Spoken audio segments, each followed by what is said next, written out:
मलहोरिया की दुकान चढ़ी बैठे नया दूल्हा। मलहोरिया के दुकान चढ़ी बैठे नया दूल्हा। से करे लगली मौरी के मोल नया दूल्हा। से करे लगली मौरी के मोल नया दूल्हा।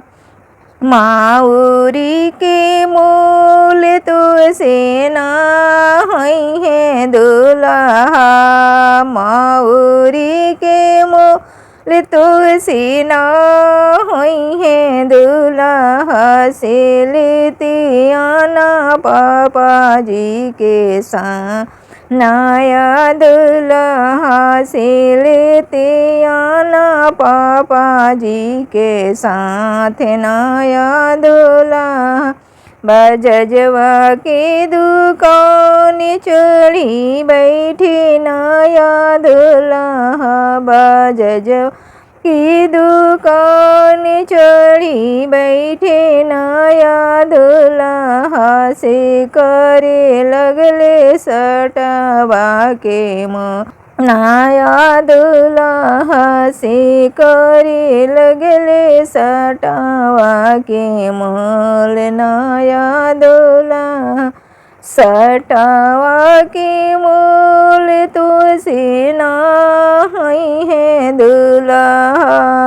सटवा के मोल तो से ना है दूल्हा। से लेते आना फूफा जी के साथ नया दूल्हा। से लेते आना फूफा जी के साथ नया दूल्हा।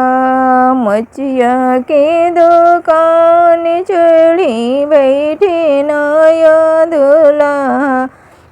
मोचिया के दुकान चढ़ी बैठ से नया दूल्हा। से करे लगले जूतावा के मोल नया दूल्हा। से करे लगले जूतावा मोल नया दूल्हा।